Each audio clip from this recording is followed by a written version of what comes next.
The morning sun had just begun to stretch its golden fingers across the quiet town, touching the dukiest petals that whispered tales of love to the gentle breeze.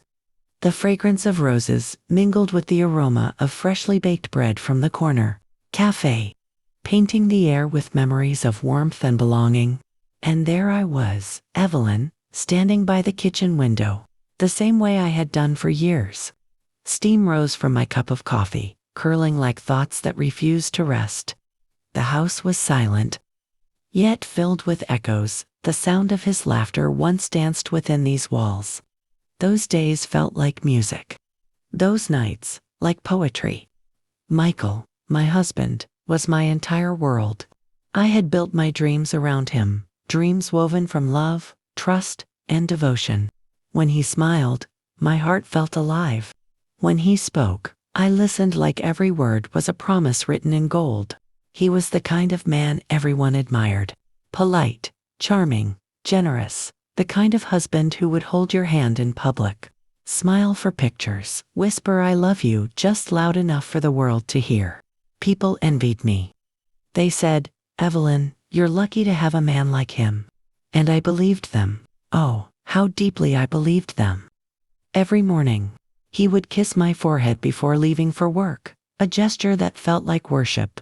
He'd text me sweet words during the day, words that melted my heart and made me thank the heavens for the love I thought I had.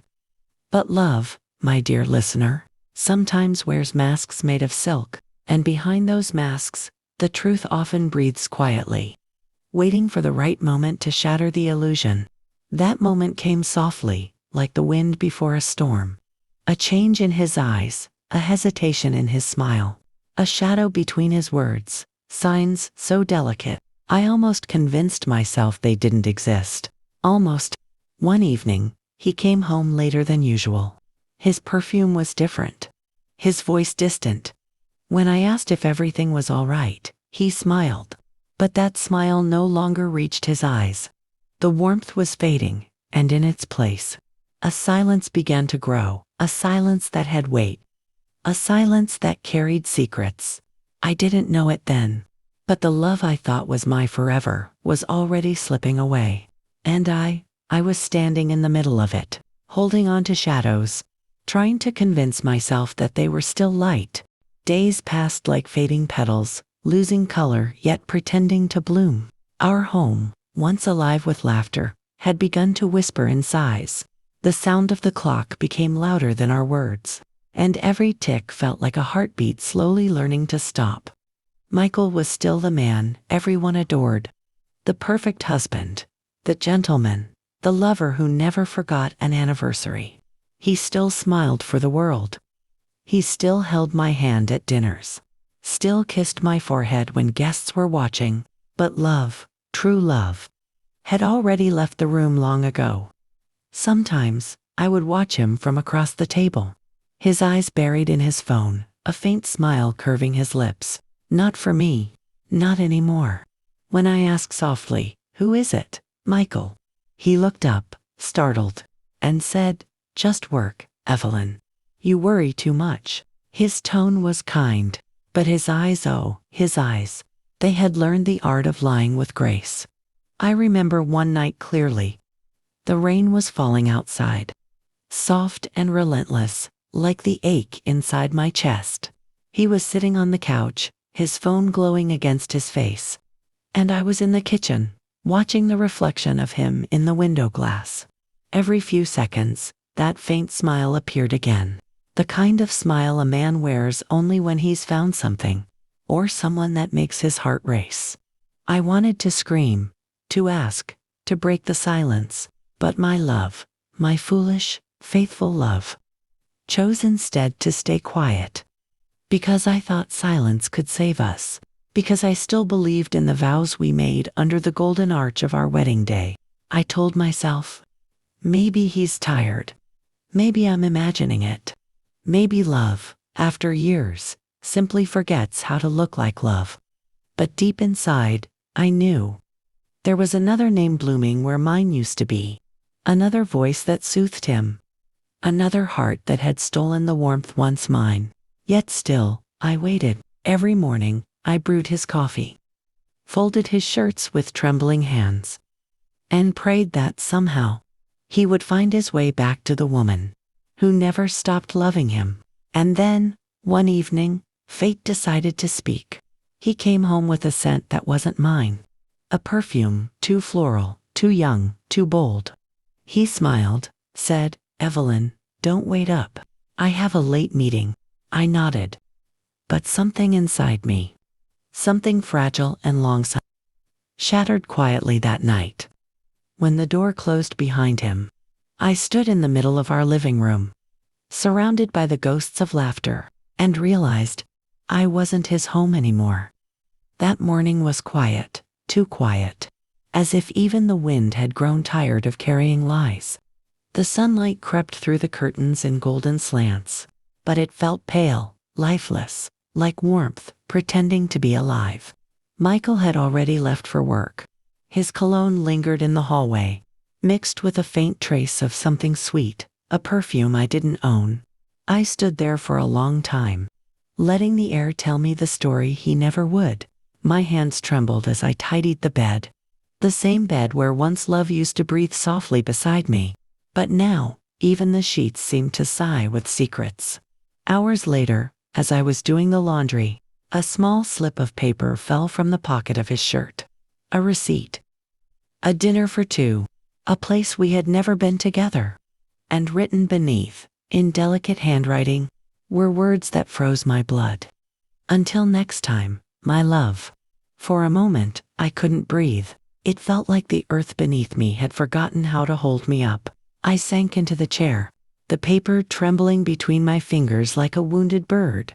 I stared at it for so long, hoping that maybe, just maybe, the ink would change, that it would say something else, something innocent. But lies have their own handwriting, and that handwriting was hers. That night, when Michael came home, he kissed my forehead, smiled the same rehearsed smile, and asked, "What's for dinner?" I wanted to scream, to throw the truth in his face, to ask who she was, to ask why me. But instead, I smiled. I cooked his favorite meal. I sat across from him, listening to his voice, watching his lips, those same lips that whispered love to someone else. My silence that night wasn't weakness. It was a graveyard. And inside it, I buried every dream I had built for us. Later, as he slept peacefully beside me, I lay awake, staring at the ceiling, counting the cracks that looked like roads leading nowhere. Tears slid down my temples. Quiet, endless, like rain on glass that refuses to dry. In that darkness, I realized that love doesn't die loudly. It dies softly, like a candle running out of wax, leaving behind the faint scent of what once was. And yet, even as my heart broke, somewhere deep inside me, a fragile voice whispered, "Maybe he'll come back. Maybe he'll remember me." But destiny, it had already chosen a different road. A road that would soon lead me to pain far beyond betrayal. A night of roaring tires, shattering glass, and a hospital bed where love would be tested in ways I could never imagine. The day it happened began like any other. Ordinary.com, deceitfully peaceful. The air smelled of rain, and the sky hung heavy with gray clouds that seemed to know what I didn't. I remember standing by the window, watching the wind play with the curtains. There was something strange about that morning, a quiet ache in the air, as if the world itself was holding its breath. Michael had left early. A hurried goodbye pressed upon my forehead, his phone already in his hand, his smile already somewhere else. He didn't notice how my eyes lingered on him, how they begged silently, "Look at me. Just once. Really look at me." But he was gone before my heart could even whisper. That evening, I decided to go out, perhaps to breathe, perhaps to escape the silence of our home, that now echoed with absence more than presence. The rain had just begun, soft needles touching the windshield as I drove down the familiar road, thinking of everything and nothing at once. Memories came like ghosts. The first time he held my hand, The way he used to wait outside my office. How he once wrote me letters filled with promises that now felt like lies. Written in perfume. And then a light, bright, blinding, a horn, a scream that belonged to me. The world turned into a blur of glass, metal, and thunder. The sound of shattering felt like time itself breaking apart. Pain surged through me, wild and merciless, and then darkness. When I opened my eyes, everything smelled of medicine and silence. White lights hummed softly above me, and a steady beep reminded me I was still alive, though every part of me wished I wasn't. My body felt foreign, my hands wrapped in bandages, my left leg suspended, my chest heavy with pain that wasn't just physical. They told me Michael had been informed. "He'll be here soon," the nurse said kindly. I smiled weakly, my heart clinging to that promise like a child clutching hope. But hours passed. The room grew dim with the falling evening.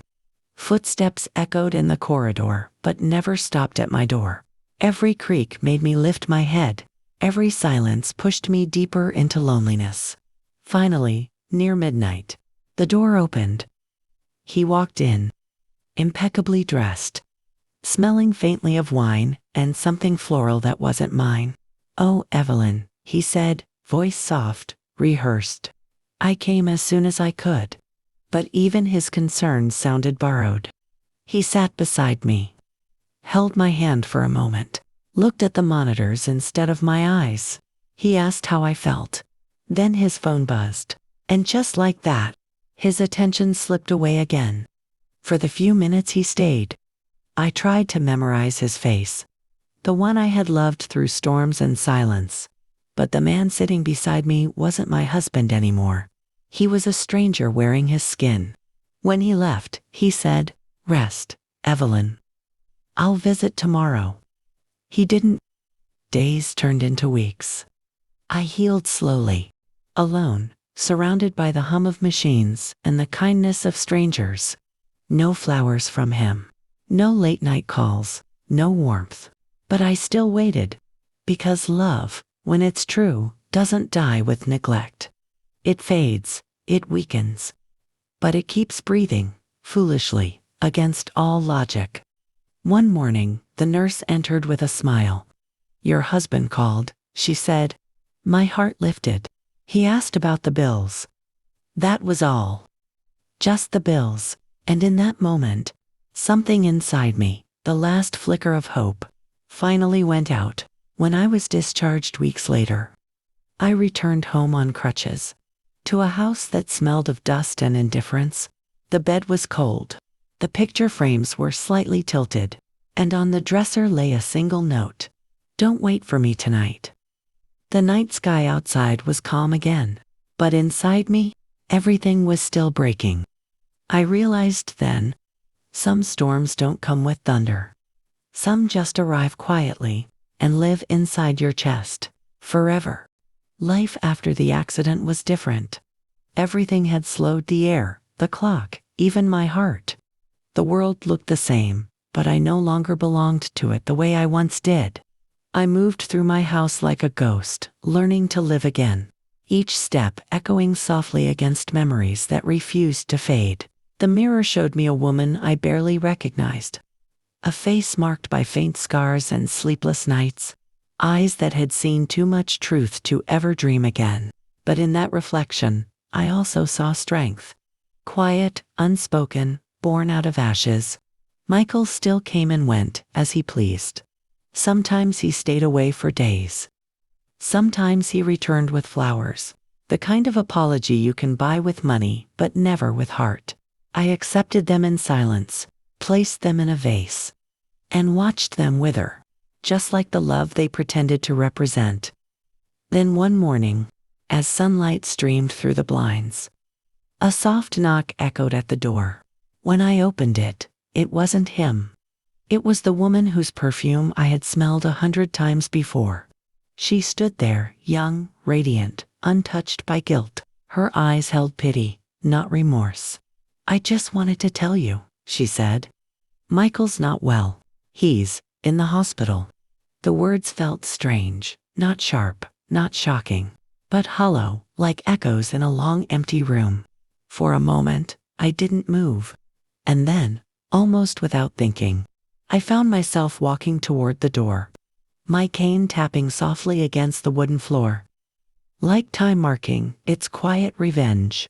At the hospital, I found him, lying pale against the white sheets, his one strong hands trembling, his face tired, drawn, smaller somehow.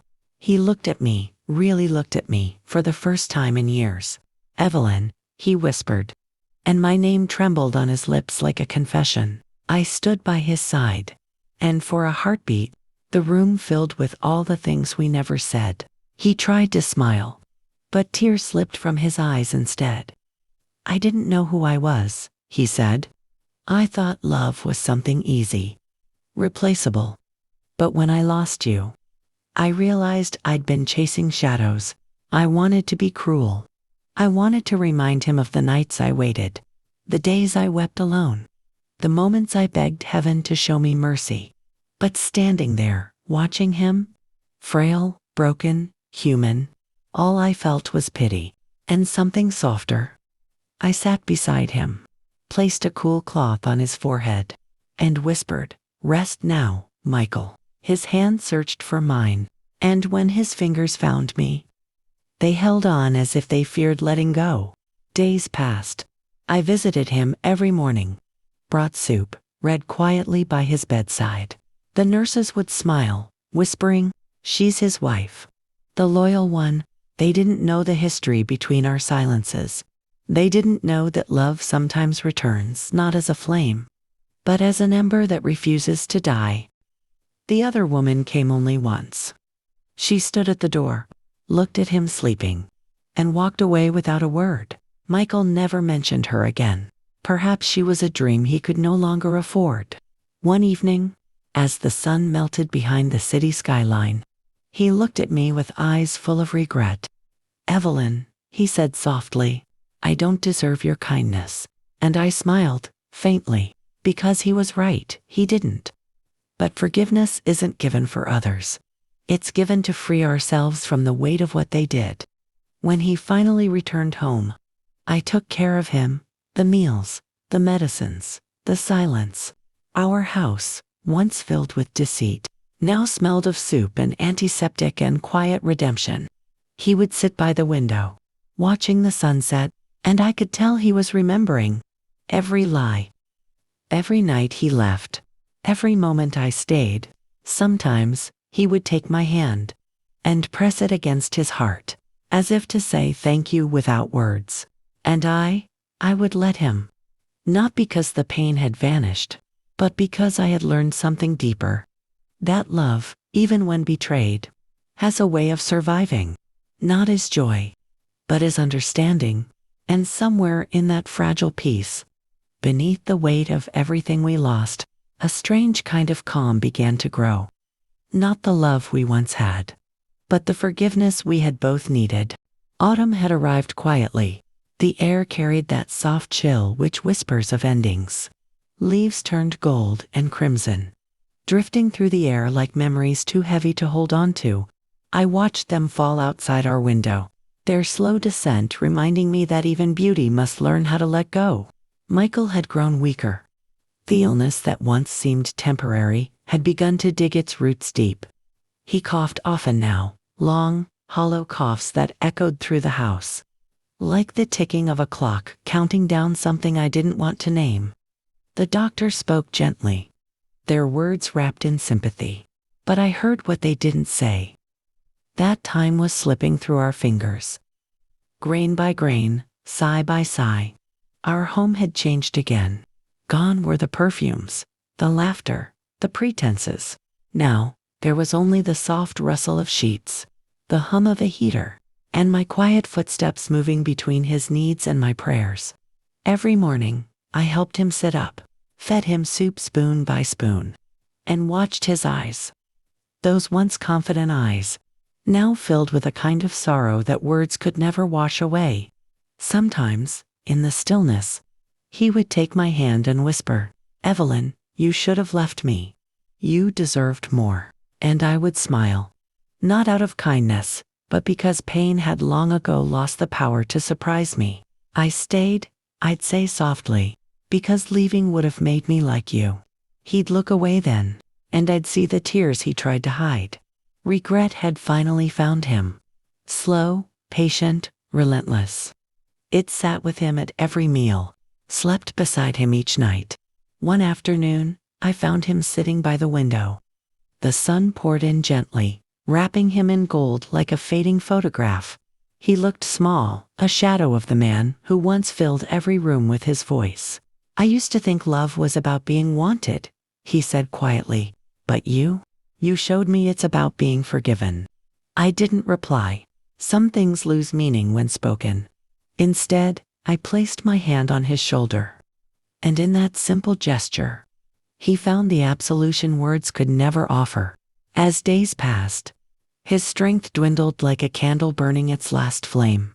He slept longer, spoke less, his breaths growing shallow, each one like a fragile promise not to fade yet. One night, the rain returned.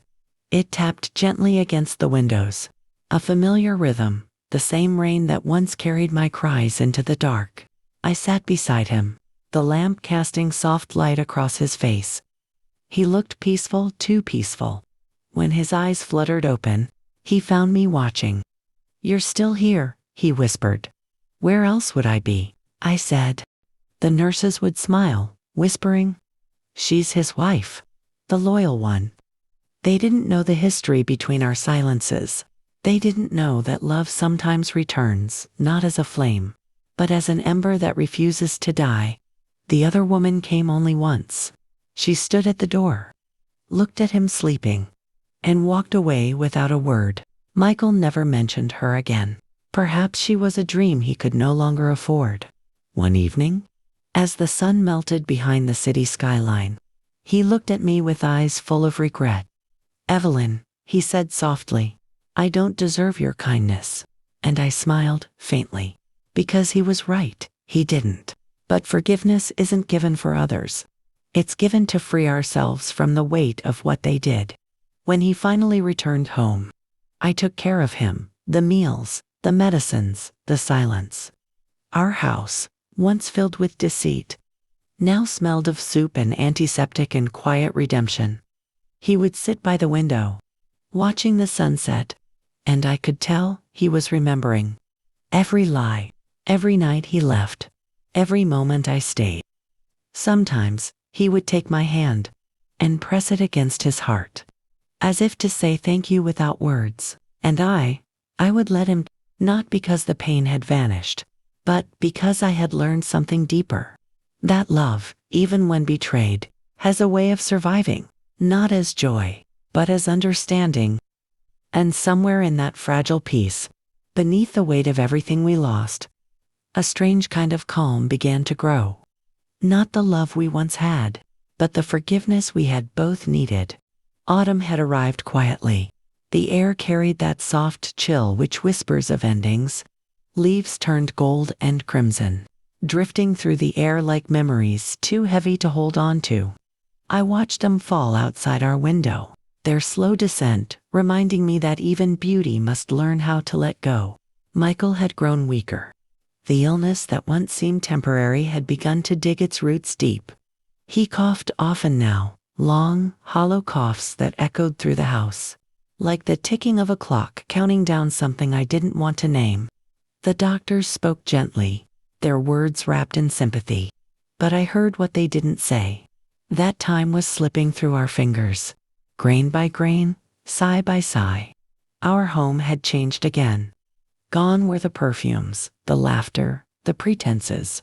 Now, there was only the soft rustle of sheets, the hum of a heater, and my quiet footsteps moving between his needs and my prayers. Every morning I helped him sit up, fed him soup spoon by spoon, and watched his eyes, those once confident eyes, now filled with a kind of sorrow that words could never wash away. Sometimes, in the stillness, he would take my hand and whisper, Evelyn, you should have left me. You deserved more. And I would smile. not out of kindness, but because pain had long ago lost the power to surprise me. I stayed, I'd say softly, because leaving would have made me like you. He'd look away then, and I'd see the tears he tried to hide.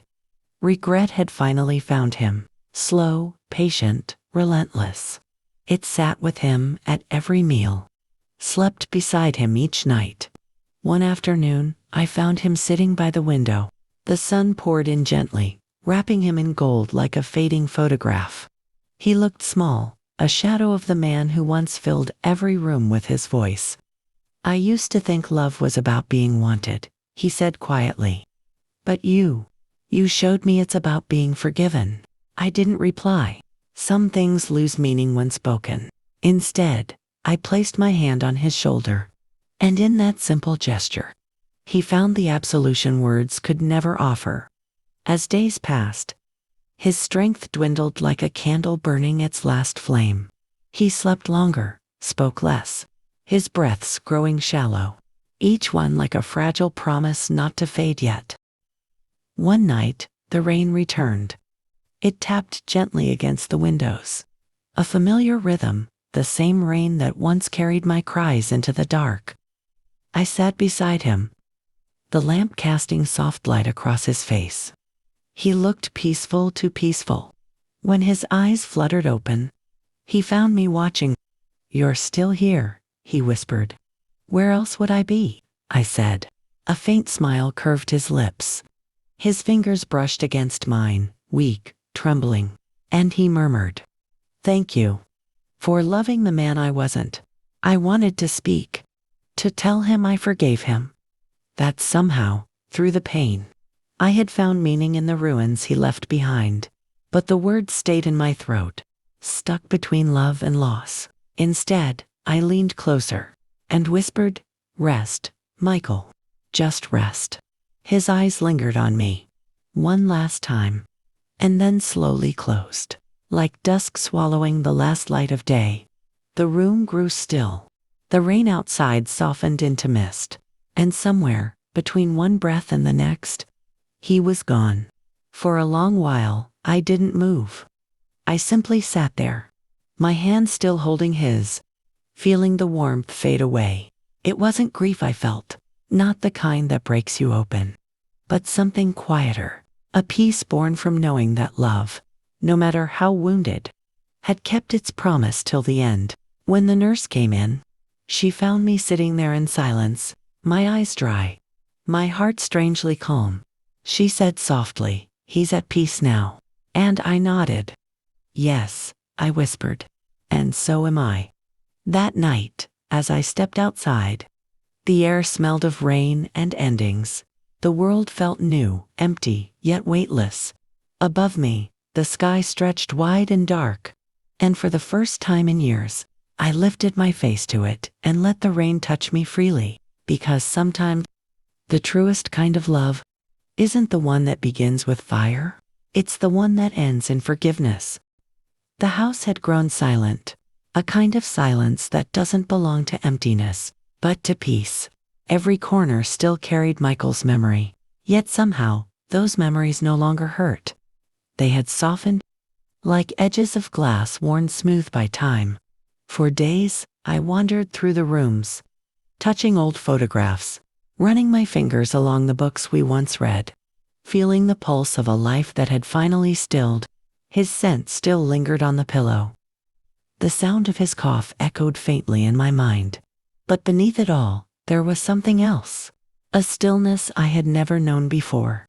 It was strange, how a house once filled with conflict, with voices raised and hearts breaking, could now feel so gentle, so calm. I realized that grief wasn't an enemy. It was a quiet teacher, showing me how to breathe again. After years of holding my breath, each morning, I opened the curtains and let sunlight pour in. The light touched everything. The old chair by the window, the framed wedding photo, the vase that hadn't held flowers in months. And I thought, maybe forgiveness is like this light. It doesn't erase the shadows. It just makes them bearable. I started walking to the park again, the same path I once walked alone in sorrow. now greeted me with golden leaves and soft winds. Children laughed in the distance. Birds sang in branches heavy with dew. And I realized how long it had been since I had truly heard the world. One morning, I met an old woman feeding birds by the pond. She smiled at me, a kind, wordless smile, and said, "You look like someone who's learning to live again." I wanted to tell her how long it had taken me to reach this moment, how love and loss had been my twin teachers. But instead, I simply smiled back and whispered, "Maybe I am." At home, I began writing. Not letters, not anymore, but words meant for myself. Fragments of memory, lessons carved by sorrow, and small pieces of gratitude. Each night, I wrote about one thing I had forgiven: Michael, the past, the rain, and finally, myself. There were moments, of course, when loneliness crept in quietly, like a shadow slipping under the door. But even then, it didn't frighten me. Loneliness, I learned, wasn't emptiness. It was space.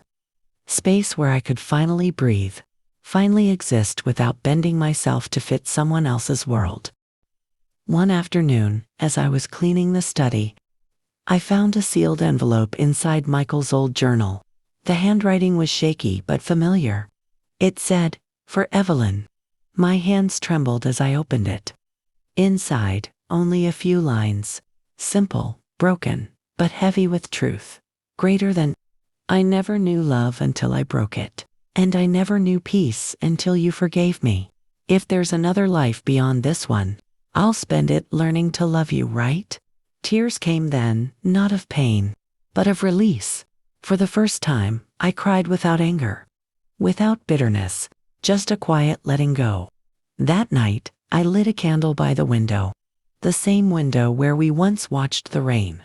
The flame flickered softly, casting golden ripples across the glass. Outside, the wind whispered through the trees, and I felt, deep in my bones, that Michael was at peace. And so was I. Days turned into weeks. The world outside kept changing. New seasons, new colors. And somewhere inside me, something bloomed too. A fragile kind of hope. A belief that life, even after loss, still had songs left to sing.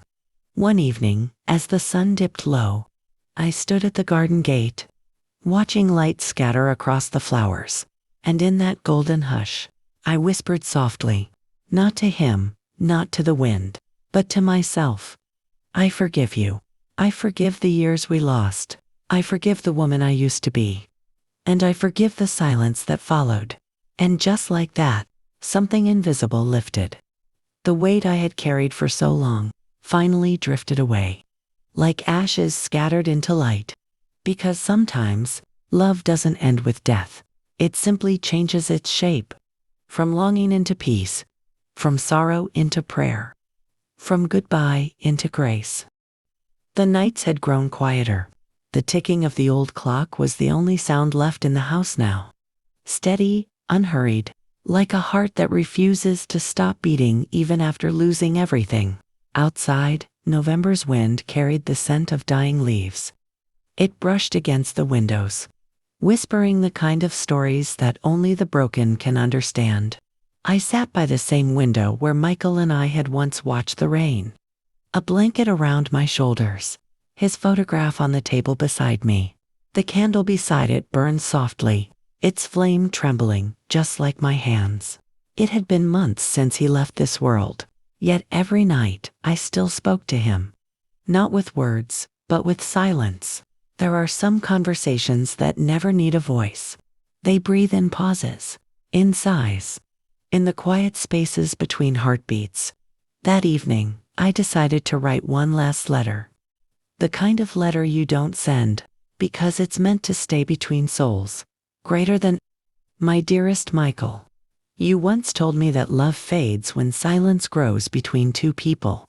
But I have learned that sometimes, silence is the only way love survives.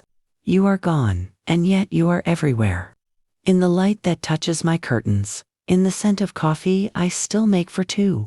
And though I forgave you long ago, A part of me still aches for the days before the lies, before the accident, before the nights of waiting, before the tears dried on my pillow.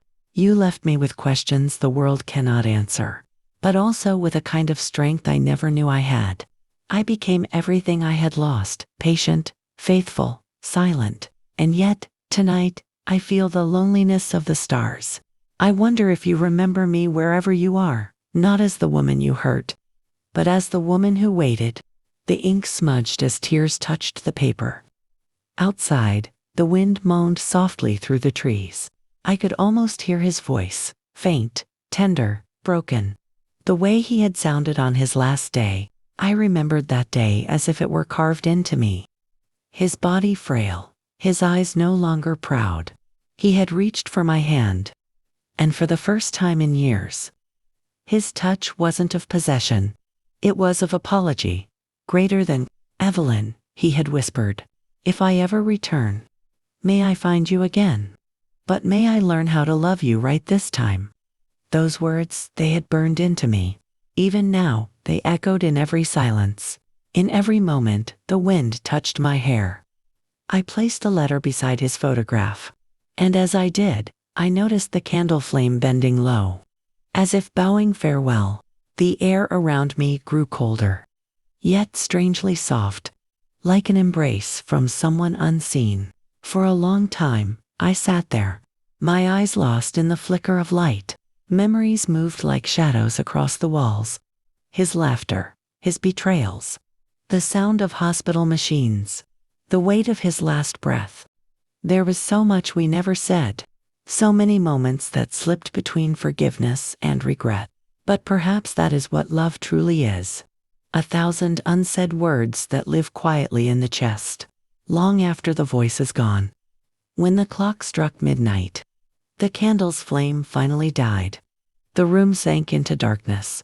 Only the faint glow of moonlight spilled through the curtains, painting the photograph in silver.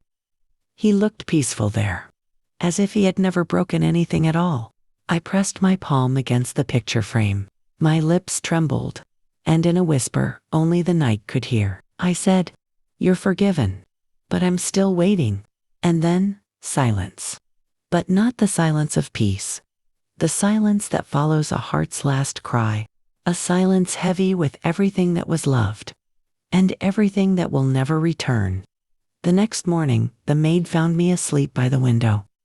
The blanket fallen to the floor. The candle cold, the letter still resting beside his photos. My lips were curved in a faint, tired smile, as if I had finally found the one dream I had been waiting for. And perhaps, somewhere beyond the stars, two souls that had hurt, healed, and lost were walking together again. This time, without lies, without distance, without goodbye.